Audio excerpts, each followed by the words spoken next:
Hi friends, welcome to my YouTube channel science for railways. ఈరోజు మనం RRB ALP CBT 1కి సంబంధించి 13 ఫిబ్రవరి నుంచి ఎగ్జామ్స్ అనేవి జరుగుతాయి కదా, వాటికి సంబంధించి ఎక్స్పెక్టెడ్ సైన్స్ పేపర్ ఎలా ఉండిద్దో ఈరోజు మనం పేపర్ 1 గురించి మాట్లాడుకుందాం.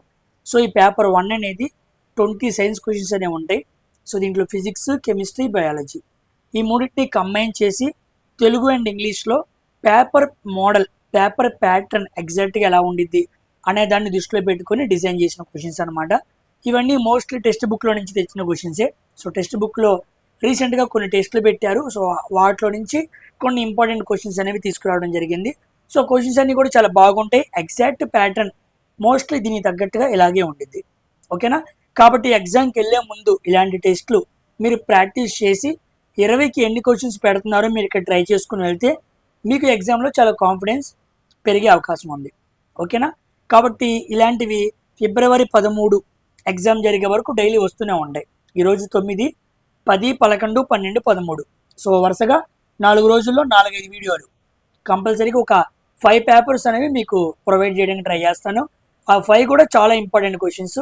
ఆ తర్వాత మనం ఎలాగో అనాలిసిస్ మాట్లాడుకుంటాం కదా, అక్కడ కొన్ని క్వశ్చన్స్ డిస్కస్ చేసుకుందాం. ఓకేనా? సో ఇక ఆలస్యం చేయకుండా మనం వీడియోలోనికి వెళ్దాం.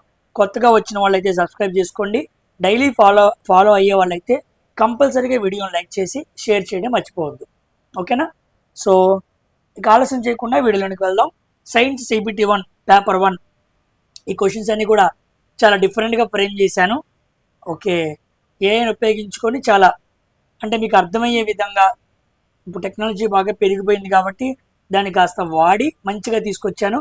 పేపర్ ప్యాటర్న్ కానీ, క్వశ్చన్స్ కనబడే విధానం కానీ ఒక పిక్టోరియల్ ఇన్ఫర్మేషన్తో చాలా బాగుండిద్ది. సో తెలుగు, ఇంగ్లీష్లో ఇంత వివరంగా, ఇంత అర్థవంతంగా ఇమేజెస్ని పెట్టి ఫ్రీగా చెప్పే క్లాసెస్ ఎక్కడా లేవు, కేవలం మన ఛానల్లోనే ఉన్నాయి. కాబట్టి అందరూ కూడా మీరు చూడటంతో పాటు అందరికీ షేర్ చేయడం అస్సలు మర్చిపోవద్దు. ముఖ్యంగా లైక్ చేయడం. ఓకేనా? మీరు బాగా లైక్ చేస్తే అది ఎక్కువ మందికి ఫార్వర్డ్ అయ్యింది, ఎక్కువ మంది చూస్తే నాకు కాస్త సపోర్ట్గా ఉండిద్ది. సో వెళ్దాం. మీరే చూడండి ఈరోజు ఎలా ఉంటాయి క్వశ్చన్స్, అంటే అపీరెన్స్ అనమాట ఎలా ఉండిద్దో చూడండి. So first question, which hormone is administered to a person suffering from a marked fall in the blood pressure అన్నాడు. రక్తపోటు గణనీయంగా పడిపోయిన వ్యక్తికి ఏ హార్మోన్ ఇవ్వబడుతుంది అన్నాడు. సామాన్యంగా బ్లడ్ ప్రెషర్ అనేది తగ్గిపోయింది అనమాట, గణనీయంగా పడిపోయింది, సడన్ ఫాల్ అయిపోయింది. అలా అయిపోయినప్పుడు ఏ హార్మోన్ ఆ వ్యక్తికి ఎక్కించాలని అడిగాడు. సో ఇన్సులిన్ కాదు, ఇవ్వాల్సింది మనం ఎడ్రినలిన్. ఎడ్రినలిన్ అనే హార్మోన్ ఇవ్వాలి. ఇది మనకి ఏ గ్రంథి రిలీజ్ చేస్తుంది? Adrenal gland. మనకి కిడ్నీ పైన ఎడ్రినల్ గ్లాండ్ ఉంటుంది అనమాట. ఆ గ్లాండ్ ఏం రిలీజ్ చేసిద్ది? ముఖ్యంగా 3 హార్మోన్స్ రిలీజ్ చేసిద్ది. ఒకటేమో కార్టిసాల్, ఇంకోటేమో ఆల్డోస్టిరాన్, మూడోది ఎడ్రినల్ అనమాట. 3 హార్మోన్. ఈ 3 కూడా ఎడ్రినల్ గ్లాండ్ రిలీజ్ చేస్తూ ఉండిద్ది. ఓకేనా? సో ఏం చేస్తుంది ఎడ్రినల్ గ్లాండ్? హార్ట్ రేట్ని పెంచుతుంది, బీపీ, ఓకేనా, బ్లడ్ ప్రెషర్ని పెంచుతుంది, కార్డియాక్ అవుట్పుట్ని కూడా పెంచుతుంది అనమాట.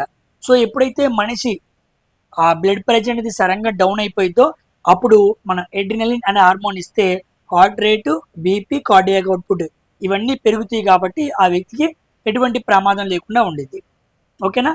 వాసోప్రెషన్ అంటే తెలుసు, యాంటీ డయూరెటిక్ హార్మోన్ అనమాట. మన బాడీలో ఎక్కువ ఈ హార్మోన్ దెబ్బతింది అనుకోండి, బాడీ నుంచి ఎక్కువ యూరిన్ బయటకు వెళ్ళిపోయింది.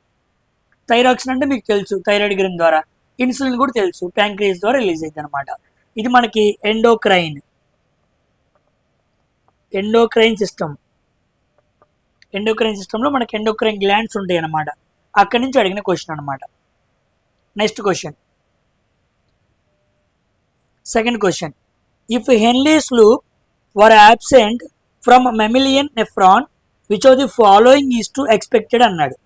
సామాన్యంగా మమల్స్ అంటే క్షీరదాలు. మనమే తీసుకోండి, మన బాడీలో నెఫ్రాన్ ఉండిద్ది. కిడ్నీలో చాలా ముఖ్యమైన భాగం ఏంటి? నెఫ్రాన్. ఆ నెఫ్రాన్ లోపల కూడా కొన్ని భాగాలు ఉంటాయి అన్నమాట. ఓకేనా? ఆ నెఫ్రాన్ లోపల ఉండే భాగాలులో హెన్లీ లూప్ అనే భాగం ఉండిద్ది. ఈ భాగం ఒకవేళ యాబ్సెంట్ అయితే క్షీరదాల నెఫ్రాన్ నుండి హెన్లీ ఉచ్చులు, హెన్లీ తీసేస్తే ఏమైద్ది అన్నాడు. సామాన్యంగా మనకి నెఫ్రాన్ ఎందుకు?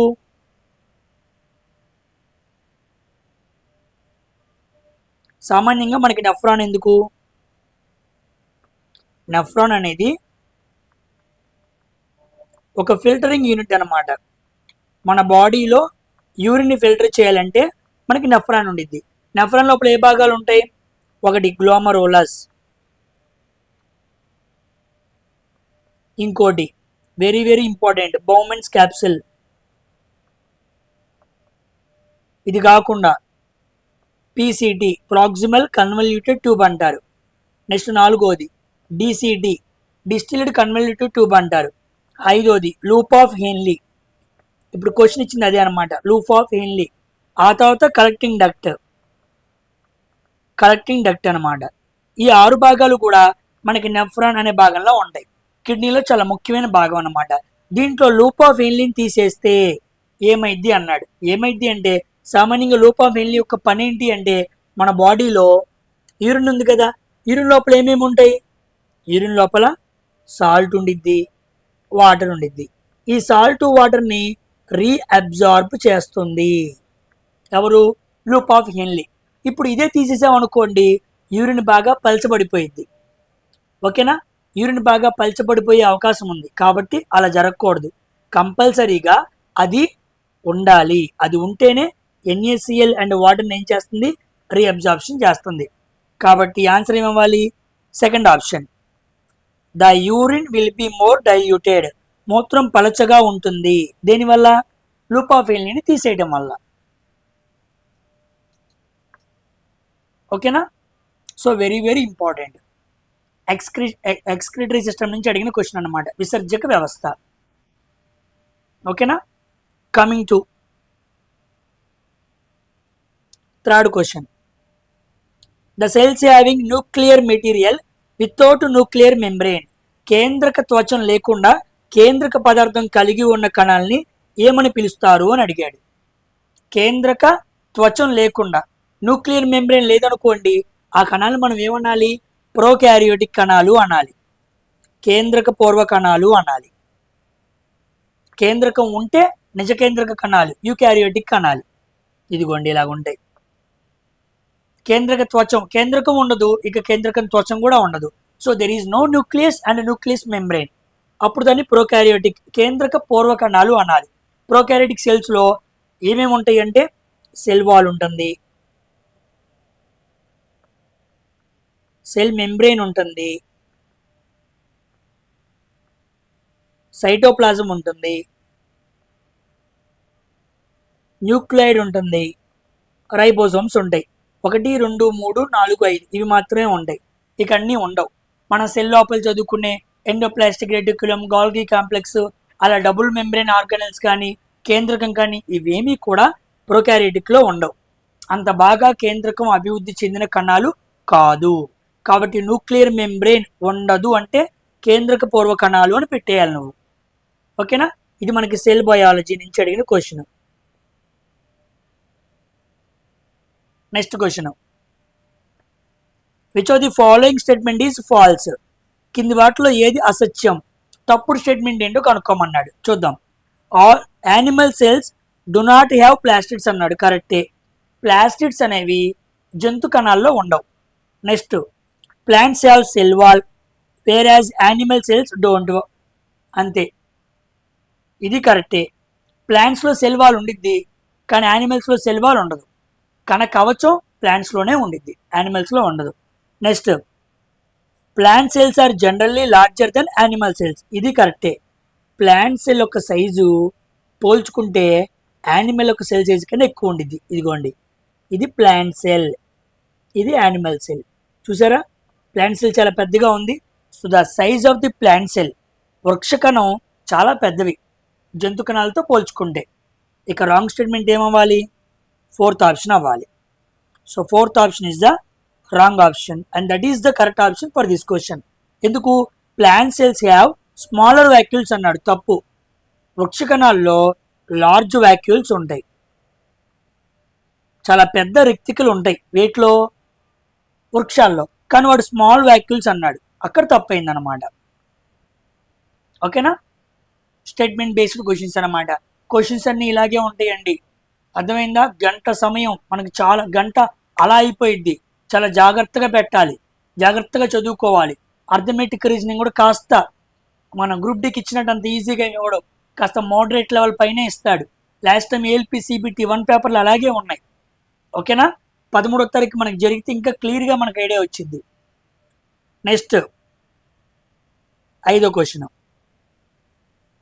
Which of the following is the most common omega-3 fatty acids found in vegetable oils, nuts especially walnuts, flax seeds, leafy vegetables that help prevent heart diseases and stroke. కూరగాయల గిన్నెలు, గింజలు, ఆకుకూరలు లభించే అత్యంత సాధారణ omega-3 ఫ్యాటీ యాసిడ్స్ ఏది అన్నాడు. ఇవి చాలా చాలా ఇంపార్టెంట్. omega-3 ఫ్యాటీ యాసిడ్స్ ఇవి కొన్ని వెజిటేబుల్ ఆయిల్స్లోను, నట్స్లో, ముఖ్యంగా వాల్నట్స్లో, ఫ్లాక్స్ సీడ్స్లో ఉంటాయి. వీటి వల్ల హార్ట్ డిసీజ్ అంత సామాన్యంగా రాదు, స్ట్రోక్స్ కూడా రావు. ముఖ్యమైనది ఏంటంటే 4th option alpha linolenic omega-3 fatty acids అంటారు. వాటిని ALA omega-3 ఫ్యాటీ యాసిడ్స్ అంటారు. వెరీ వెరీ ఇంపార్టెంట్, గుర్తుపెట్టుకోండి. మిగతావి కూడా ఫ్యాటీ యాసిడ్సే, కానీ వెజిటేబుల్ ఆయిల్స్లో, నట్స్లో ఉండేవి అన్నమాట. ఓకేనా. ఎక్కువగా omega-3 ఫ్యాటీ యాసిడ్స్ ఫిష్లో కూడా బాగా ఉంటాయి. అందుకే ఫిష్ బాగా తినాలి. నువ్వు రెడ్ మీట్ తిన్నా చాలా ప్రమాదమే, చికెన్ తిన్నా దానివల్ల ప్రయోజనం ఉండదు, ఫిష్ వల్ల చాలా ప్రయోజనం ఉండిద్ది. Compare to all other red meat, fish చాలా వరకు మంచిది అనమాట. ఓకేనా. So alpha linolenic acid, omega-3 fatty acids, వీటిని ట్యాబ్లెట్స్ కూడా తీసుకుంటూ ఉంటారనమాట. ట్యాబ్లెట్స్ ద్వారా తీసుకోవడం కన్నా త్రూ ఫుడ్ ద్వారా తీసుకోవడం చాలా మంచిది. ఓకేనా. నెక్స్ట్ క్వశ్చన్, 6వ question. In lake ecosystem the primary consumers అన్నాడు. సరస్సు ఆవరణ వ్యవస్థలో ప్రాథమిక వినియోగదారులు ఏంటి అన్నాడు. సామాన్యంగా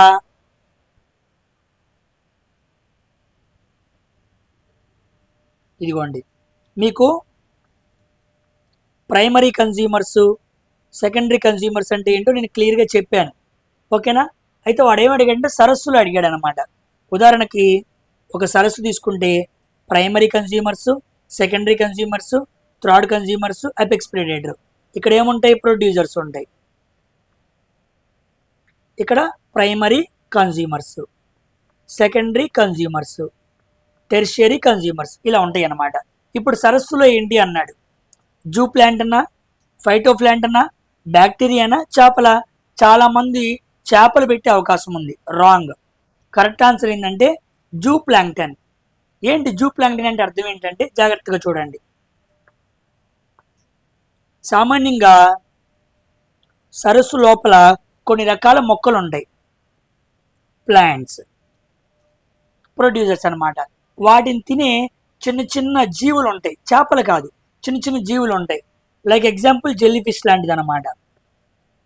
ఇలాంటి ఫిష్లు చాలా ఉంటాయి. అవి ప్రైమరీ కన్స్యూమర్స్ దగ్గర వస్తాయి.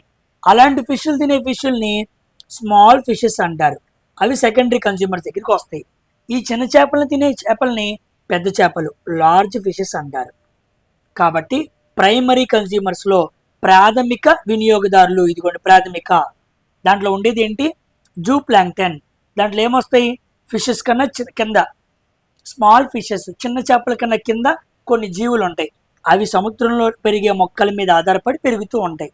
వాటిని చిన్న చేపలు తింటాయి, ఆ చిన్న చేపలు పెద్ద చేపలు తింటాయి అన్నమాట. ఓకేనా. సో 6th క్వశ్చన్కి ఆన్సర్ ఏమవ్వాలి? First option is the correct answer. మనం ఎప్పుడు కూడా యానిమల్ కింగ్డమ్లో ఆ ఫుడ్ చైన్ గురించి, ఫుడ్ పిరమిడ్ గురించి మనం చదువుతూ ఉంటాం కదా. ఈసారి వాడు డిఫరెంట్గా ఏం చేశాడు? సరస్సు, లేక్ సిస్టమ్ దగ్గరికి వచ్చి ఫుడ్ పిరమిడ్ గురించి అడిగాడు అనమాట. ఓకేనమ్మా, మంచి క్వశ్చన్.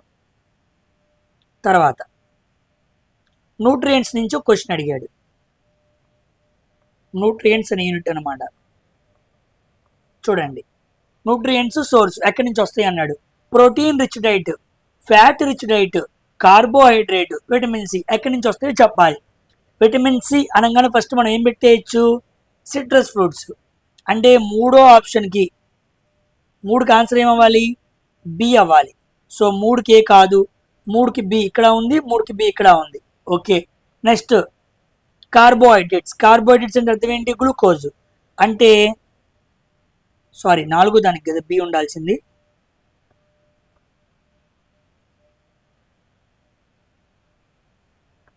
ఇదిగోండి 4 దానికి బి. సో 4 దానికి బి ఫస్ట్ ఆప్షన్. ఇది కాదు, ఇది కాదు, ఫస్ట్ ఆప్షనే కరెక్ట్ ఆన్సర్ అనమాట. ఒక ఆప్షన్ పట్టుకుంటే చూసారు తెలిసిపోయింది. కాబట్టి కార్బోహైడ్రేట్స్ ఏమో మనకు గ్లూకోజ్లో దొరికింది. ప్రోటీన్ మనకి ఇదిగోండి ఎగ్లో మనకి ప్రోటీన్ దొరికింది. ఫ్యాట్ మనకి బటర్. కాబట్టి రెండో దానికి ఏమంటే ఆన్సర్ అవ్వాలి? డి అవ్వాలి. బటర్ చీజ్లో ఏమో ఫ్యాట్ దొరుకుతుంది, ఎగ్ వైట్ రెడ్ మీట్లోనేమో ప్రోటీన్ దొరుకుతుంది, సిట్రస్ ఫ్రూట్స్లో ఏమో విటమిన్ సి దొరుకుతుంది, గ్లూకోజ్ అండ్ అదర్ షుగర్స్లో ఏమో కార్బ్స్, షార్ట్ కట్స్లో కార్బ్స్ అంటారు, కార్బోహైడ్రేట్స్ దొరుకుతున్నాయి. సో ఈ కంపారిజన్ చేసుకోవాలన్నమాట. సో ఏది ఎక్కడి నుంచి దొరుకుతున్నాయి అనే విధంగా అడుగుతూ ఉంటాడు. ఓకేనా, good question.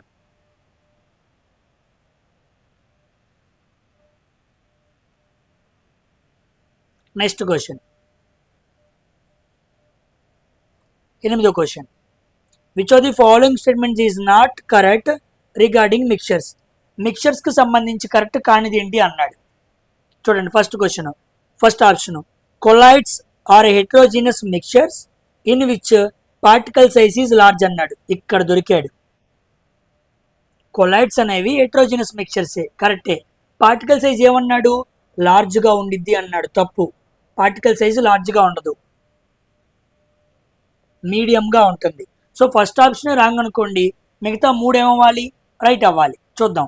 The major component of solution, ద్రావణంలో ప్రధాన భాగం ఏంటి? ద్రావణి, కాబట్టి సాల్వెంట్, రైటే. The minor component of solution is solute, ద్రావణంలో చిన్న భాగం ఏంటి? ద్రావితం, కరెక్టే. A solution is a homogeneous mixture అన్నాడు. ద్రావణం అనేది ఏంటి? 2 లేదా అంతకన్నా ఎక్కువ పదార్థాలు కలిగిన సజాతీయ మిశ్రమం. ఓకేనా, కాబట్టి సొల్యూషన్ ఈజ్ ఏ సజాతీయ మిశ్రమం. కానీ కొలాయిడ్ మాత్రం సజాతీయం కాదు, విజాతీయ మిశ్రమం. దాన్ని విషమజాతీయ అంటారు. గుర్తుపెట్టుకోండి. సస్పెన్షన్స్, తర్వాత కొలాయిడ్స్, తర్వాత సొల్యూషన్స్. ఇవి 3 రకాల మిక్చర్స్ అనమాట. సొల్యూషన్స్లో పార్టికల్ సైజ్ ఎప్పుడు ఎలా ఉండిద్ది అంటే లెస్ దెన్ 1 నానోమీటర్.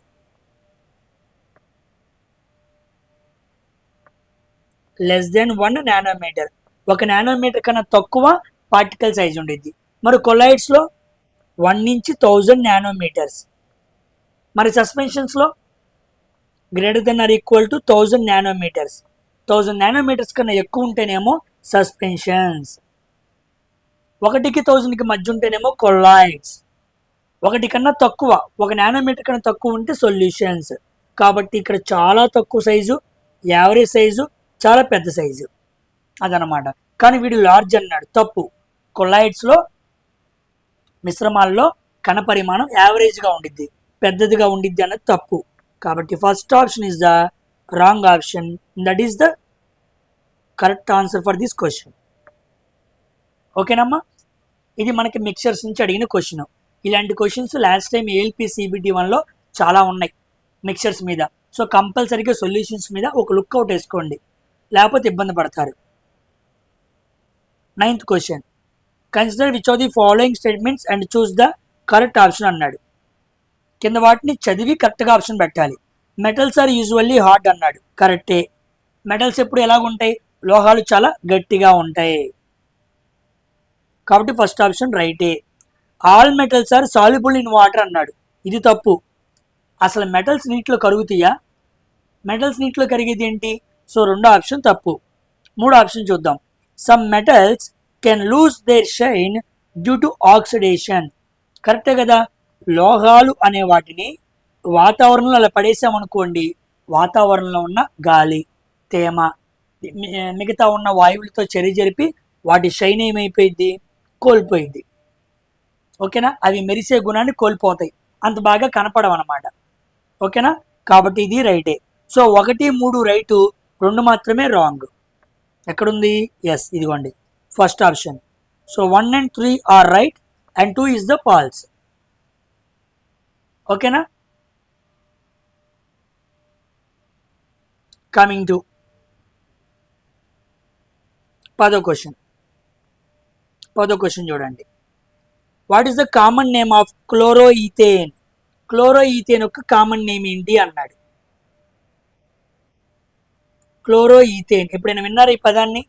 క్లోరోఈథేన్ అంటే ఏదో కాదు, వినైల్ క్లోరైడ్. మీరు పాలీవినైల్ క్లోరైడ్ పేరు వినే ఉంటారు, దానికి సంబంధించిన పేరే వినైల్ క్లోరైడ్ అనమాట. వినైల్ క్లోరైడ్కి ఇంకో పేరే క్లోరోఈథేన్. ఏంటి సార్ అసలు వినైల్ క్లోరైడ్? దీని సంగతి ఏంటి అంటే జాగ్రత్తగా చూడండి. మనకి ప్లాస్టిక్స్లో చాలా టైప్స్ ఉన్నాయి. ఒకదాని పేరు పిఈటి, గుర్తుపెట్టుకోండి, వెరీ వెరీ ఇంపార్టెంట్, ఎగ్జామ్స్లో అడుగుతాడు. దీన్ని పాలీఇథిలీన్ టెరాఫ్థలేట్ అంటారు. రెండోది హెచ్డిపిఈ, హై డెన్సిటీ పాలిథీన్ అంటారు. మూడోది పివిసి, పాలీవినైల్ క్లోరైడ్ అంటారు. నాలుగోది లో డెన్సిటీ పాలీఇథీన్. తర్వాత ఐదోది పాలీప్రొపిలీన్, పిపి అంటారు. తర్వాత ఆరోది పాలిస్టరీన్. చాలామంది మనం పాలిస్టరీన్ టీషర్ట్స్ కూడా వేసుకుంటూ ఉంటాం. ఇవన్నీ కూడా ప్లాస్టిక్స్లో రకాలు. ముఖ్యంగా 7 టైప్స్ ఉంటాయి అన్నమాట. నాకు ఆ 7వ ఏదో గుర్తు రావట్లేదు. ముఖ్యంగా 7 టైప్స్ ఉంటాయి. ఓకేనా? దీంట్లో పిఈటి ప్లాస్టిక్ని ఎక్కడ వాడతారు? వాటర్ బాటిల్స్, సాఫ్ట్ డ్రింక్స్, మనం 20 రూపాయలు పెగ్ బాటిల్ కొంటాం కదా థమ్సప్, దాని మీద పిఈటి అని ఉండిద్ది అనమాట. నెక్స్ట్ హెచ్డిపి ఎక్కడ వాడతారు, పీవీసీ ఎక్కడ వాడతారు, ఎల్డిపి ఎక్కడ వాడతారు, ఇలాగ ఈ రకాల ప్లాస్టిక్స్ని ఎక్కడెక్కడ వాడతారో ఎగ్జామ్స్లో అడిగే అవకాశం ఉంది. సో అప్లికేషన్స్ ఎగ్జామ్స్లో అడుగుతాడు. ఓకేనా? దానికి సంబంధించిన ఈ పాలీవినైల్ క్లోరైడే వినైల్ క్లోరైడ్. పాలీ అంటే ఎక్కువ రకాల వినైల్ క్లోరైడ్ కలిపామనుకోండి, అదే పాలీ. పాలీ అంటే చాలా ఎక్కువ అని అర్థం. ఒక రకమైన ప్లాస్టిక్ తీసుకున్నారు, ఒక మోనోమర్ తీసుకుని ఎక్కువగా కలిపేశారు. ఒక మోనోమర్ తీసుకుని ఎక్కువగా కలిపితే దాన్ని పాలిమర్ అనాలి. కాబట్టి పాలీ పాలీ పాలీ అని వస్తాయి అన్నమాట అన్నిటికీ. కాబట్టి వినైల్ క్లోరైడ్ యొక్క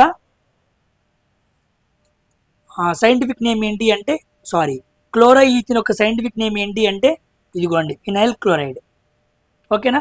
ఇక మీకు క్లోరోఫామ్ తెలుసు, కార్బన్ టెట్రాక్లోరైడ్ CCl4 కూడా మీకు తెలుసు. సో ఇది మనకి ప్లాస్టిక్స్ నుంచి అడిగిన క్వశ్చన్ అనమాట. మనకి ఇండస్ట్రియల్ కెమిస్ట్రీ ఉండిద్ది, దాని నుంచి అడిగిన క్వశ్చన్ అనమాట. ఇది ఎన్విరాన్మెంట్ కదా అనుకోవద్దు, అక్కడ మీకు సోప్స్, ప్లాస్టిక్స్, డైస్ అలాంటివి ఉంటాయి అనమాట. గ్లాస్, ఇసుక, సిలికాన్ చిప్స్, వాటి గురించి ఉండిద్ది అనమాట. నెక్స్ట్ 11వ question. The compound used in chemical volcanoes అన్నారు. సామాన్యంగా మనం అక్కడక్కడ బయట ఎక్స్పెరిమెంట్స్కి వెళ్ళినప్పుడు వోల్కానో నుంచి మనకి మ్యాగ్మా బయటకు వస్తే లార్వా అంటారు. ఆ లార్వాని రిప్రజెంట్ చేయడానికి ఒక చిన్న కొండలాగా తయారు చేసి దాని నుంచి బయటికి మంట వస్తున్నట్టు, పొగ వస్తున్నట్టు, బూడిద వస్తున్నట్టు క్రియేట్ చేస్తారు. అవునా కాదా? మీరు ఎప్పుడైనా బయట చిన్నపిల్ల సైన్స్ ఎక్స్పెరిమెంట్స్కి వెళ్ళారా? అక్కడ మీకు క్లియర్గా అర్థమైంది అనమాట. ఓకేనా? అక్కడ మనకి ఏం వాడతారంటే ఇదిగోండి, అమోనియం డైక్రోమేట్ని వాడతారు. అమోనియం డైక్రోమేట్ అనే కెమికల్ని వాడినప్పుడు దాని ద్వారా అగ్నిని విరజిమ్మచ్చు అనమాట. ఆ అగ్నిని విరజిమ్మటానికి అమోనియం డైక్రోమేట్ని వాడుతూ ఉంటారు. సో అమోనియం డైక్రోమేట్ పేరు గుర్తుపెట్టుకోండి, వెరీ వెరీ ఇంపార్టెంట్. ఇక్కడ నుంచి మనకి క్రోమియం గ్యాస్ వస్తుంది అనమాట. క్రోమియం గ్యాస్ అది గ్రీన్ కలర్లో మనకి కనబడుతూ ఉండిద్ది. ఓకేనా? ఇలా కొన్ని చోట్ల వాడుతూ ఉంటారు, మరి కొన్ని చోట్ల baking soda plus vinegar, baking soda vinegar ఈ రెండు కలిపామనుకోండి, అప్పుడు కూడా మనకి ఈ కొండ ప్రాంతం నుంచి ఇలా పైకి నిప్పులు పైకి వస్తున్నట్టు ఇలా చూపించవచ్చు అనమాట. సో సైన్స్ ప్రాజెక్ట్స్ మీ పిల్లలకి 10th క్లాస్లో కెమికల్ వాల్కాన్ గురించి చెప్పండి అన్నప్పుడు మనం ఇలాంటివి వాడాలి. అలాంటివి వాడినప్పుడు బయటికి మంట, ఒక బొగ్గు బాగా మండుతున్నట్టు బయటకు కనపడుతూ ఉండిద్ది అనమాట. సో ఇలా కలిపినప్పుడు ఏమో CO2 గ్యాస్ వస్తుంది, అమోనియం డైక్రోమేట్ వాడితేనేమో మనకి క్రోమియం గ్యాస్ వస్తుంది. ఇలాంటి కెమికల్ వాల్కనోస్లో ఈ కెమికల్ని వాడి ఆ ప్రాజెక్ట్ని రిప్రజెంట్ చేస్తారనమాట. ఓకేనమ్మా? నెక్స్ట్ 12వ question. The chemical formula of glucose C6H12O6. Okay, the weight of carbon in the glucose అన్నాడు. సో C6H12O6 అనే గ్లూకోజ్ మాలిక్యూల్ లోపల కార్బన్ బరువు యొక్క శాతం ఎంత అన్నాడు. సాల్వ్ చేద్దాం. So C6H12O6 carbon atomic weight ఎంత 12, 12 6 72. హైడ్రోజన్ అటామిక్ వెయిట్ ఎంత 1, 1 ఇంటూ 12, 12. ఆక్సిజన్ అటామిక్ వెయిట్ ఎంత 16, 16 ఇంటూ 6, 16 96. సో 72, 12, 96, 6 4 10, 9 1 10, 17 18. సో మొత్తం అటామిక్ వెయిట్ ఎంత వచ్చింది 180 గ్రాములు వచ్చింది అనుకోండి. ఓకేనా. వాడేం అడిగాడు, కార్బన్ మాత్రమే అడిగాడు, అంటే 72 అంతే కదా. సో 72/180 ఇంటూ 100 అంతేనా. ఓకే, కార్బన్ వెయిట్ ఎంత 12, 12 72, ఇది 12, 9 1 10, 11 18 అంతే కదా. సో 6 12 72, 6 3 18, 0 0 3 1 3 4. సో 40% వచ్చింది. సో కార్బన్ శాతం గ్లూకోజ్ మాలిక్యూల్ ఎంత అంటే ఎస్ 40 ఉందిగా, 40% ఇస్ ద కరెక్ట్ ఆన్సర్ అనమాట. ఓకేనా, మంచి క్వశ్చన్. సో అడిగిన కార్బన్ శాతం బై టోటల్ మాలిక్యూల్ యొక్క కార్బన్ శాతం ఇంటూ 100 వేయాలి. సింపుల్ అనమాట, చాలా చాలా ఇంపార్టెంట్. నెక్స్ట్ క్వశ్చన్, కెమిస్ట్రీలో రియాక్షన్స్ నుంచి కొన్ని క్వశ్చన్స్ అడిగాడు. 13వ క్వశ్చన్. మీకు ఏ క్వశ్చన్స్ ఎక్కడ అడిగాడో నేను ఎప్పుడెప్పుడు చాలా సార్లు చెప్పడం మర్చిపోతున్నాను. అందుకే ఈరోజు అన్ని 20 క్వశ్చన్స్ మీకు బయాలజీ నుంచి, కెమిస్ట్రీ నుంచి, ఫిజిక్స్ నుంచి వస్తున్నప్పుడు అవి ఏ యూనిట్స్ నుంచి వచ్చినాయి అన్న విషయం పైనే మీకు హెడ్డింగ్ కనపడుతూ ఉండిద్ది. సో కెమిస్ట్రీ రియాక్షన్స్, రసాయన చర్యల నుంచి వచ్చేసింది అనమాట. అలాంటి యూనిట్స్ని మీరు రివిజన్ చేసుకోవచ్చు. ఇక టెక్నాలజీని వాడుకొని మనం సింపుల్గా చాలా ఈజీగా మార్చేసుకోవాలి. ఓకేనా. సో కాన్సెప్ట్ ఎక్కువ డిస్కస్ చేసుకోవాలి కాబట్టి ఇలా నేను ఈ మెథడ్ని ఫాలో అయ్యి చెబుతున్నాను. ఇది మీకు ఎక్కడ జరగదు, మీకు తెలుసు ఆ విషయం. ఇంత బాగా తెలుగులో ఈ విధంగా ఉపయోగించుకొని స్లైడ్స్ని ఇంత క్లియర్గా తెలుగు అండ్ ఇంగ్లీష్ బైలింగ్వల్లో పెట్టి చెప్పేవాళ్ళు ఎవ్వరూ లేరు. కాబట్టి ఇంత కష్టపడుతున్నప్పుడు మీ సపోర్ట్ నాకు చాలా కావాలి. కాబట్టి మీరు ఎంత బాగా సపోర్ట్ చేస్తే నేను ఇంకా ఎక్కువ ఆలోచన చేస్తూ ఉంటా, ఇంకెలా చెబుదాం, ఎంత బాగా వివరంగా చెబుదాం. నా దగ్గర చదివే సబ్జెక్ట్ సరిగ్గా రాని వాడికి కూడా బాగా చదివేవాడితో సమానంగా వాడికి అర్థమయ్యేలాగా ఎలా చెప్పాలి అనే ప్లాన్ చేసుకుని నేను ఇలాంటివి తీసుకొస్తున్నాను. తెస్తా, ఇలాంటి ఇంకా చాలా తెస్తాను. నేను ఇక్కడే ఫ్రీగా ఇలా చదువుతున్నప్పుడు ఒకవేళ యాప్లో కోర్సు పెడితే మాత్రం ఇంకా అద్భుతంగా ప్లాన్ చేస్తాను. దానికి ఇంకా టైం పట్టింది, but I will surely plan. ఓకేనా. చూడండి, when acid reacts with base which of the following are produced. ఒక ఆమ్లం క్షారంతో చర్య జరిగినప్పుడు ఏమి ఉత్పత్తి అవుతాయి అన్నాడు. మీకు చాలాసార్లు చెప్పాను, ఓన్లీ సాల్టా కాదు, ఓన్లీ వాటరా కాదు, సాల్ట్ అండ్ వాటర్ పెడతారు ఎక్కువ మంది. 4th ఆప్షన్ కరెక్ట్ అని పెడతాడు. అప్పుడు ఇన్విజిలేటర్ ఇలా రాంగ్ కొట్టేస్తాడు. 3rd option is the correct answer. అదేంటి సార్, మీరు చాలాసార్లు చెప్పినప్పుడు సాల్ట్ వచ్చిద్ది, వాటర్ వచ్చింది అని చెప్పారు కదా, మరి ఏంటి హీట్ అంటే ఒక న్యూట్రలైజేషన్ రియాక్షన్. ఏ రియాక్షను? Exothermic reaction. ఓకేనా. ఉష్ణ వికిరణ చర్య అంటే అది హీట్ని ఏం చేసిద్ది? రిలీజ్ చేసిద్ది. కాబట్టి ప్లస్ హీట్ కూడా ఉండాలి. కాబట్టి నీరు, లవణం మరియు వేడి ఈ 3 వస్తాయి. కాబట్టి 3rd option is the correct answer. గుర్తుపెట్టుకోండి, neutralization reaction is a exothermic reaction. Very very important point, మీ బుక్లో కంపల్సరీగా నోట్ అవ్వాలి. ఓకేనా. నెక్స్ట్ 14వ క్వశ్చన్. ఈ క్వశ్చన్ చూడండి, మంచి కాన్సెప్చువల్ క్వశ్చన్ అనమాట.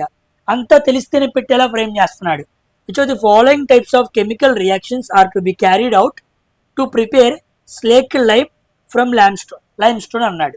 సున్నపురాయి నుండి తడి సున్నం తయారు చేయడానికి కింది వాటిలో ఏ రకమైన రసాయన చర్యలు కావాలి అన్నాడు. ఏం కావాలి? డిస్ప్లేస్మెంట్ రిడక్షనా, డీకంపోజిషన్ కాంబినేషనా, ఎలా పెడితే మనం చేయగలం? జాగ్రత్తగా చూడండి.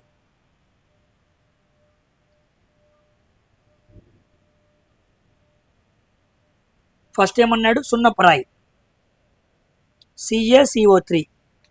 CaCO3 నుంచి మనకి CaOH వస్తుంది అండ్ CO2 వస్తుంది.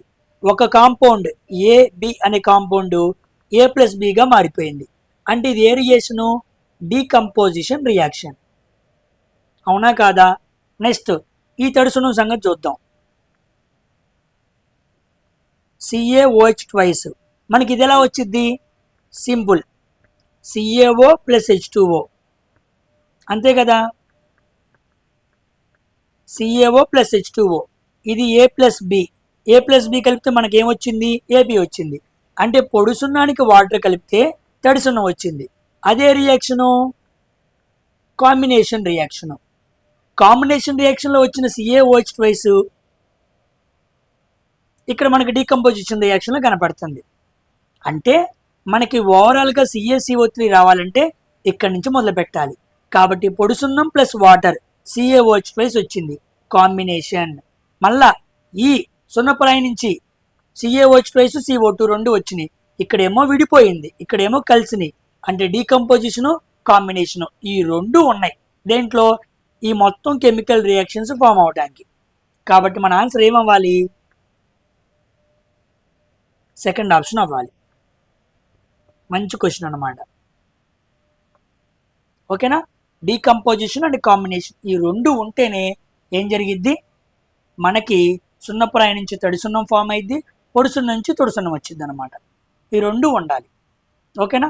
ఇవి రెండు కూడా నేను కెమికల్ రియాక్షన్స్లో యాసిడ్ అండ్ బేస్ కెమికల్ రియాక్షన్స్లో ఎక్స్ప్లెయిన్ చేశాను. చూడని వాళ్ళు ఉంటే వెళ్ళి చూడండి. ఓకేనా. డిస్క్రిప్షన్లో లింక్స్ ఉంటాయి, లేకపోతే డైరెక్ట్గా మీకు వీడియోస్ ఉంటాయి అన్నమాట. మీరు నా వీడియోస్లో కిందకి వెళ్ళి చూస్తే చాలా కాన్సెప్ట్స్ ఉంటాయి. నన్ను పిల్లలు అది చెప్పండి ఇది చెప్పండి అన్నారు. నేను కింద చాలా కాన్సెప్ట్స్ చెప్పాను. అవి చూసుకుంటూ వస్తేనే మీకు కాన్సెప్ట్స్ అని అర్థం అవుతాయి. నెక్స్ట్ క్వశ్చన్ 15వ క్వశ్చన్. కెమిస్ట్రీలో సెపరేషన్ వేరు చేసే పద్ధతుల నుంచి క్వశ్చన్ అడిగాడు అనమాట. చూద్దాం. The method of separating mixture of soluble solids కరిగే ఘన పదార్థాలని అర్థం అనమాట. By dissolving them in suitable hot solvent and then lowering the temperature slowly అన్నాడు. క్వశ్చన్ ఇంగ్లీష్లో తెలుగులో చూడండి. కరిగే ఘన పదార్థాలు కొన్ని తీసుకోండి, ఆ మిశ్రమాన్ని వేడి ద్రావ్యంలో కరిగించి ఉష్ణోగ్రతను తగ్గిస్తే అలా చేసిన వేరు చేసే పద్ధతిని ఏమని పిలవాలి అన్నాడు. వెరీ వెరీ ఇంపార్టెంట్ క్వశ్చన్ ఇది. ఓకేనా. దాన్ని ఫ్రాక్షనల్ క్రిస్టలైజేషన్ అని పిలవాలి. ఏమని పిలవాలి? ఫ్రాక్షనల్ క్రిస్టలైజేషన్ అని పిలవాలి. Very very important question. ఇక్కడ కాన్సెప్ట్ చదువుతాను, జాగ్రత్తగా వినండి. ఇక్కడే చూడండి, చదువుతాను.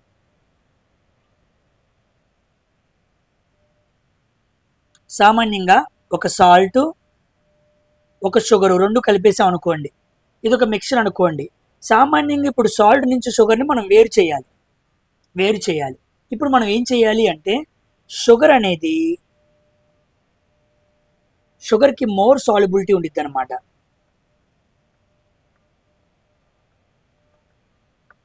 ఓకేనా. సాల్ట్కి లెస్ సాల్యుబిలిటీ ఉండిద్ది, షుగర్కి మోర్ సాల్యుబిలిటీ ఉండిద్ది, సాల్ట్కి లెస్ సాల్యుబిలిటీ ఉండిద్ది. ఇప్పుడు సాల్యుబిలిటీ తక్కువ ఉంది కాబట్టి ఈ రెండు ఉన్నాయి. సాల్ట్ షుగర్ని మనం తీసుకొని దీన్ని ఏం చేయాలంటే బాగా హీట్ చేయాలి, బాగా వేడి చేయాలి. వేడి చేసిన తర్వాత వెంటనే బాగా చల్లబరచాలి. బాగా వేడి చేసి వెంటనే చల్లబరిచామనుకోండి, సాల్ట్కి లో సాల్యుబిలిటీ ఉంది కాబట్టి అది క్రిస్టల్స్గా ఫామ్ అయింది. దేనికైతే తక్కువ సాల్యుబిలిటీ ఉండిద్దో అది వెంటనే వేడి చేసి చల్లబరిస్తే క్రిస్టల్గా ఫామ్ అయింది. కాబట్టి సాల్ట్ మొత్తం ఏమైపోయింది? క్రిస్టల్స్గా ఫామ్ అయింది. క్రిస్టల్స్గా ఫామ్ అయిందేమో సాల్ట్, క్రిస్టల్స్గా ఫామ్ అవందేమో షుగరు. ఇప్పుడు మనం సాల్ట్ని షుగర్ని ఏం చేయొచ్చు? వేరు చేయొచ్చు. చూసారా, సింపుల్గా వేరు చేయగలిగాం. దాన్నే ఏమంటాడు? దాన్నే ఫ్రాక్షనల్ డిస్టిలేషన్ అంటాడు. ఓకేనా. అంశిక స్ఫటీకరణ, స్ఫటికాలుగా మార్చటం, అది వెరీ వెరీ ఇంపార్టెంట్ పద్ధతి ఇది. ఓకేనా. ఇది హై లెవెల్ అనమాట. ఈ థర్డ్ ఈ ఫోర్త్ ఆప్షన్ తీసేయండి. సబ్లిమేషన్ మీకు తెలుసు, సాలిడ్ డైరెక్ట్గా గ్యాస్గా మారుతాం అనమాట. అది కూడా ఒక వేరు చేసే పద్ధతి. సెంట్రిఫిగేషను, క్రోమాటోగ్రఫీ, సెంట్రిపియేటల్ ఫోర్సు, ఇలా చాలా ఉంటాయి. కొన్ని రకాల ఫోర్స్ను ఉపయోగించుకొని ఒక పదార్థం నుంచి ఇంకో పదార్థాన్ని వేరు చేయటం. దాంట్లో ఇదిగోండి సాల్ట్ షుగర్ రెండు కలిపినప్పుడు షుగర్కి సాల్యుబిలిటీ ఎక్కువ, సాల్ట్కి తక్కువ. ఈ కాన్సెప్ట్ వెరీ వెరీ ఇంపార్టెంట్. ఇలా క్రిస్టల్స్గా ఫామ్ అయింది అని చెప్పడం నాకు చాలా ఈజీ, కానీ నేను అలా చెప్పలేదు. ఈ కాన్సెప్ట్ కూడా మీకు అర్థం అవ్వాలని క్లియర్గా చెబుతున్నాను. సో నేను పడుతున్న కష్టం మీరు బాగా అర్థం చేసుకుని చదవాలి, మనసులోకి కాన్సెప్ట్ని ఎక్కించుకోవాలి. ఏదో వచ్చి విని వెళ్ళిపోయాం. బయట చాలామంది వీడియోస్ పెడుతూ ఉంటారు 45 నిమిషాలు, గంట. అలాంటి వీడియో నాది కానే కాదు. అది నా దగ్గర వినే పిల్లలు బాగా నేర్చుకోవాలి, సబ్జెక్ట్లో ప్రో అవ్వాలి అని కోరుకునే వ్యక్తిని నేను. కాబట్టి అర్థం చేసుకోండి, ఆ కాన్సెప్ట్ని జాగ్రత్తగా రాయండి. అలా రాసి వదిలేయమాకండి, వాటిని రివిజన్ చేయండి. చాలామంది రివిజన్ చేయట్లేదు. ప్లీజ్ మీరు రివిజన్ చేయండి. రివిజన్ చేస్తే భలే గుర్తుండిద్ది. ఓకేనా? సో 15 క్వశ్చన్ అర్థమైంది.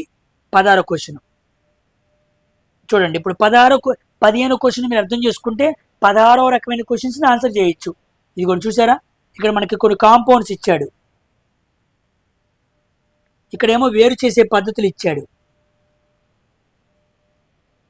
ఎలా పెడతావు, ఎలా పెట్టగలవు, కాన్సెప్ట్ తెలియాలి. ఇప్పుడు చూడండి, సింపుల్గా చెబుతాను. ఇదిగోండి మీకు షుగరు వాటరు కనపడుతుందా? ఇప్పుడే చెప్పా, షుగరు వాటర్కి మనం ఏం వాడాలి, క్రిస్టలైజేషన్ వాడాలి. అంటే ఏకి ఆప్షన్ ఏమవ్వాలి, బీకి ఆప్షన్ ఏమవ్వాలి, 1 అవ్వాలి. ఇదిగోండి బీకి 1 ఇక్కడ ఉంది, బీకి 1 ఇక్కడ ఉంది. అవునా కదా? అండ్ నెక్స్ట్ ఇప్పుడు మనం ఏం చూద్దాం, ఇదిగోండి నాఫ్థలిన్ బాల్ చూద్దాం.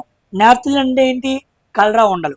కలరా ఉండలు దేనికి ఎగ్జాంపుల్, సబ్లిమేషన్కి ఎగ్జాంపుల్. కలరా ఉండ ఎప్పుడైనా కరిగిద్దా, కరగదు. కలరా ఉండ బీరువాలో పెట్టంగానే అది సాలిడ్. కొన్ని రోజులకి బీరువా తీసామనుకో అది ఉండదు, చిన్న ముక్కలాగా మారిపోయింది. లిక్విడ్గా మారకుండా ఒక సాలిడ్ డైరెక్ట్గా ఏమైపోయింది, గ్యాస్గా మారిపోయింది. మారిందా, స్థితి మార్చుకుందా, దాన్ని మనం ఏమంటాం, సబ్లిమేషన్ అంటాం. అంటే ఏ దానికి ఏమవ్వాలి, 3 అవ్వాలి. ఇదిగోండి ఏకి 3 ఇక్కడ ఉంది, కాబట్టి ఇది కాదు ఇది కాదు. Second option is the correct answer. 2 తెలిస్తే చాలు, పెట్టేశా. ఇక మూడో దానికి 4వ ఆప్షన్, ఇదిగోండి వెజిటేబుల్ ఆయిల్, వాటర్. ఒక వాటర్ నుంచి వెజిటేబుల్ ఆయిల్ని వేరు చేయాలంటే నువ్వేం చేయాలి, పౌరింగ్, ఒక ఫనల్ పెట్టి ఫనల్ గుండా పోయాలన్నమాట. అలా పోస్తూ ఉంటే మెల్లిగా ఆయిల్, వాటర్ 2 సపరేట్ అవుతాయి. నెక్స్ట్ సాల్ట్, వాటర్, దీనికి ఏం చేయాలి, ఎవాపరేషన్. ఓకేనా? ఒక సాల్ట్, వాటర్ 2 అక్కడ పెట్టావు, వాటర్ నుంచి సాల్ట్ వేరు చేయాలంటే ఎవాపరేషన్ చేయాలి. ఈ ఎవాపరేషన్ పద్ధతి ద్వారా మనం ఏం చేస్తున్నాం, సాల్ట్ని ప్రొడ్యూస్ చేస్తున్నాం. అంతే కదా? వాటర్ని బయటికి తీసుకొస్తున్నారు, పక్కన పెడుతున్నారు, వేడి చేస్తున్నారు, ఉప్పు కణికలు బయటకు వచ్చేస్తున్నాయి, వాటర్ ఆవిరైపోయి వాతావరణంలోకి వెళ్ళిపోతుంది. సో సాల్ట్ వాటర్ నుంచి వాటర్ని వేరు చేయడానికి ఎవాపరేషన్, ఆవిరయ్యే పద్ధతిని వాడుతున్నారు. అదనమాట. కాబట్టి ఏకి 3, బీకి 1, సికి 4, డీకి 2. ఒక్క బి అనే ఆప్షన్ పట్టుకున్నా, అర్థం కాకపోతే ఏ ఆప్షన్ పట్టుకున్నా. 2 పట్టుకుంటే మిగతా 2 ఈజీగా పెట్టగలగచ్చు. ఓకేనమ్మా? ఇవి సెపరేషన్ టెక్నిక్స్. ఇవన్నీ కూడా సొల్యూషన్స్, వాటి సెపరేషన్ టెక్నిక్స్ అనమాట. ఈ మధ్య సొల్యూషన్స్ మీద, వాటి సెపరేషన్ టెక్నిక్స్ మీద బాగా క్వశ్చన్స్ వస్తున్నాయి. ఒక్క అవుట్లుక్ వేసుకోండి. కమింగ్ టు ఇక్కడ నుంచి ఫిజిక్స్ క్వశ్చన్స్ వస్తాయి. 17వ క్వశ్చన్ చూద్దాం. A convex lens forms a real and inverted image twice the size of the object అన్నాడు. కుంభాకార కటకం వస్తువు పరిమాణం కంటే 2 రెట్లు నిజమైన మరియు తలక్రిందులు ప్రతిబింబాన్ని ఏర్పరుస్తుంది అన్నాడు. Simple, magnification equal to HI/H0, అంతే కదా? ఇప్పుడు ఆడేమన్నాడు, image twice the size of the object అన్నాడు. Image size equal to twice of the object. So HI/H0 equal to 2. So M value equal to 2. Answer అందరూ 2 పెడతారు. అప్పుడు ఇన్విజిలేటర్ మీ question wrong అని కొట్టేస్తాడు. అదేంటి సార్ 2 వచ్చింది కదా, 2 వచ్చింది కరెక్టే, 1/2 కాదు, 1/2 కాదు, కానీ -2 ఉంది, +2 ఉంది. అందుకే క్వశ్చన్ మళ్ళా చదువు. ఇన్వర్టెడ్, ఎప్పుడైతే M వాల్యూ నెగిటివ్ ఉండిద్దో అప్పుడు ఇమేజ్ ఇన్వర్ట్గా వచ్చింది. కాబట్టి 2 కాదు ఆన్సర్, ఏమవ్వాలి, -2 అవ్వాలి. అదనమాట. ఒక చిన్న మిస్టేక్, హడావుల్లో 2 పెట్టేస్తావు. కరెక్టే, రెండు వచ్చింది కరెక్టే. మ్యాగ్నిఫికేషన్ ఎంఏ వాల్యూ నెగిటివ్ ఉంటే ఇన్వర్ట్, ఎంఏ వాల్యూ ప్లస్ ఉంటే వర్చువల్, ఎరెక్ట్. ఇన్వర్ట్ ఎరెక్ట్ రెండు చెప్పాను. ఇన్వర్ట్ ఇమేజ్ ఎప్పుడు రియల్ ఉండిద్ది, ఎరెక్ట్ ఇమేజ్ ఎప్పుడు వర్చువల్గా ఉండిద్ది. ఆ కండిషన్ పట్టుకోవాలి. ఓకేనా? ఇలాంటివే మిమ్మల్ని పడేస్తాడు. అందుకే మీరు ఎక్కడ పడిపోతారో నేను అలాంటి క్వశ్చన్స్ని ఎతికి తీసుకొస్తున్నాను. 18వ క్వశ్చన్, ఇది కూడా మిర్రర్ టాపిక్కే. A ray of light is incident at a point M on a convex mirror pole of radius curvature 20 centimetres. It reflects back along the same path అన్నాడు. ఓకే, క్వశ్చన్ అర్థమైందా? 20 సెంటీమీటర్ల వక్రత వ్యాసార్థం గల కుంభాకార దర్పణంపై కాంతి పడి అదే మార్గంలో వెనక్కి వెళ్తే పీసీ వాల్యూ ఎంత అన్నాడు. జాగ్రత్తగా సాల్వ్ చేద్దాం. చూడండి, ఇక్కడ చదువుతాను మీకు.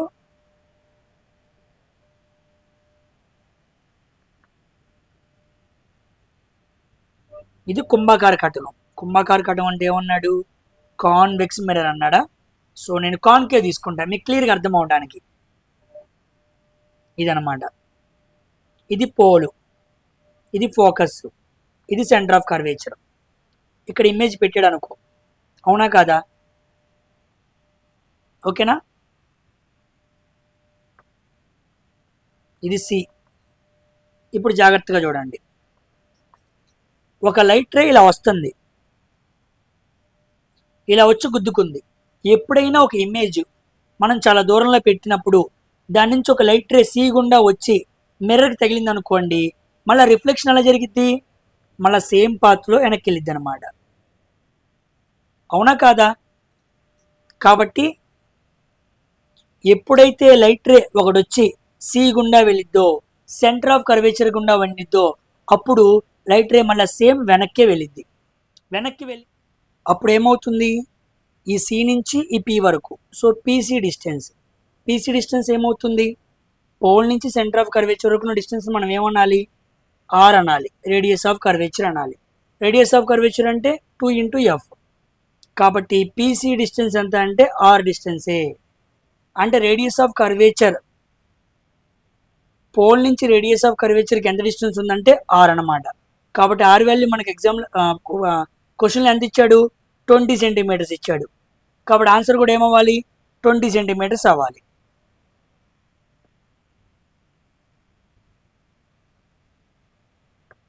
ఇదిగోండి 20 సెంటీమీటర్స్. ఓకేనా?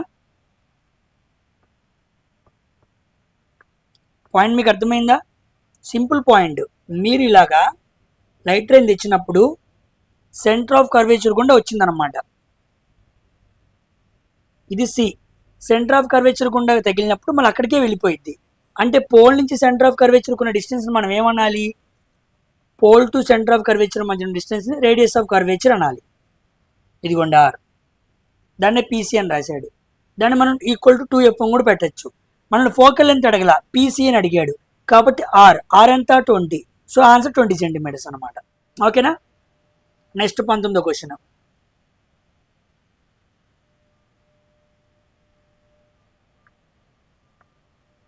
అన్ image formed on a screen is అన్నాడు. చాలాసార్లు చెప్పాను, స్క్రీన్ మీద పడే ఇమేజ్ ఎప్పుడు ఎలా ఉండిద్ది? Real image. Where image formed by plane mirror ద్వారా పడే ఇమేజ్ ఎప్పుడు ఎలా ఉండిద్ది? వర్చువల్గా ఉండిద్ది. ఫస్ట్ రియల్, తర్వాత వర్చువల్. నిజమైన ఇమేజ్ ఏమో స్క్రీన్ మీద పడిద్ది. మిథ్యా ఇమేజ్ అంటే మిథ్యా ప్రతిబింబం ఏమో ప్లేన్ మిర్రర్ ద్వారా పడిద్ది. సో ప్లేన్ మిర్రర్లో మనం చూసే ఇమేజ్ వర్చువల్ ఇమేజ్, అద్దంలో చూసుకుంటుంది వర్చువల్, స్క్రీన్ మీద పడేది real image. So B option is the correct answer for 19th question. ఓకేనా? ఇది నేను ఆల్రెడీ గ్రూప్ డి పీవైక్యూస్లో, ఏఎల్పి సిబిటి 1 పీవైక్యూస్లో చాలాసార్లు ఎక్స్ప్లెయిన్ చేశాను. And final 20th question. ఓకేనా సార్? ఏంటి క్వశ్చన్స్ అన్ని చాలా హార్డ్గా తీసుకొచ్చారనుకుంటున్నారా? ఇవి ప్యూర్లీ టెక్స్ట్ బుక్లో ఉన్న క్వశ్చన్సే. నేను ఏదో కొత్తగా తీసుకొచ్చినవి కాదు, టెక్స్ట్ బుక్లో ఉన్న క్వశ్చన్స్. ఇవన్నీ మాక్ టెస్ట్లో, ఫుల్ లెంత్ టెస్ట్లో పెట్టిన క్వశ్చన్స్. ఏంటి సార్ ఈ క్వశ్చన్స్ అడుగుతాడా? ఇలాంటివి అడగలేదు సార్ మీరు అనుకుంటున్నారేమో. ఆల్రెడీ మాక్ టెస్ట్లో పెట్టారు, అక్కడ పెట్టినవి తెస్తున్నా. ఏదో నేను ఎత్తుక్కొని కష్టంగా మీ చేత చేయించాలనే ఉద్దేశంతో నేను తెచ్చినవి కాదు. అది గుర్తుపెట్టుకోండి. ఆ క్వశ్చన్ చూడండి. What is the magnitude of magnetic force per unit length on a wire carrying current 8 amps and a making an angle 30 degrees along the direction of a uniform magnetic field 0.15 t. ఏం అర్థం కాలేదు కదా question, నేను explain చేసాం కూడా. F equal to BIL sin theta అంటారు. ఓకేనా, BIL sin theta. ఇదిగోండి B వాల్యూ ఇచ్చాడు అంటే మ్యాగ్నెటిక్ ఫీల్డ్ అనమాట 15/100. I వాల్యూ ఇచ్చాడు 8, యూనిట్ లెంత్ అన్నాడు కాబట్టి L వాల్యూ 1 తీసుకోవాలి. 30 degrees sin 30 degrees కాబట్టి 15/100 ఇంటూ 8 ఇంటూ sin 30 అంటే 1/2. 2 1 2 4 4 1 4 25 5 3 15 5 5 3/5 అంటే 0.6. కాబట్టి ఎంత 0.6 అనమాట. ఇదిగోండి 0.6. సో ఆన్సర్ ఈజ్ 0.6 అనమాట. మ్యాగ్నెటిక్ ఫోర్స్ కనుక్కునే ఫార్ములా అనమాట. ఇదిగోండి ఇలా కనపడుతున్న యారో మార్క్స్ ఏమో మ్యాగ్నెటిక్ ఫీల్డ్, ఇలా కనపడుతుంది ఇది కండక్టరు, దాని లెంత్ యూనిఫామ్ ఒకటని తీసుకోండి. ఓకేనా, యూనిట్ లెంత్ అన్నాడు, ఇదిగో ఎల్ వాల్యూ యూనిట్ లెంత్, దాని గుండా కరెంట్ వెళ్తుంది 8 amps. ఎంత యాంగిల్తో పెట్టావు, ఒక కండక్టర్ని 30 డిగ్రీల యాంగిల్లో పెట్టాడు, ఇదిగోండి 30 డిగ్రీల యాంగిల్. అప్పుడు మ్యాగ్నెటిక్ ఫోర్స్ ఎంత అన్నాడు. అంటే కరెంట్ క్యారింగ్ కండక్టర్ని మ్యాగ్నెటిక్ ఫీల్డ్లో పెడితే అది దేన్ని అనుభూతి చెందిద్ది, ఫోర్స్ను అనుభూతి చెందిద్ది. 3 హీరోలు ఉంటారు, ఒకడు ఫోర్సు, ఇంకోటి మ్యాగ్నెటిక్ ఫీల్డ్, ఇంకోటి కరెంట్. చెప్పాను కదా, దాని మీద ఫ్రేమ్ చేసిన క్వశ్చన్ అనమాట. మీకు ఫోర్స్ కనుక్కోమన్నాడు, మ్యాగ్నెటిక్ ఫీల్డ్ ఇచ్చాడు 0.15, కరెంట్ ఇచ్చాడు 8 amps, లెంత్ ఇచ్చాడు 1 యూనిట్ లెంత్, యాంగిల్ ఇచ్చాడు 30 degrees. కొంత యాంగిల్తో పెడితేనే ఫోర్స్ని ఎక్స్పీరియన్స్ చేసిద్ది.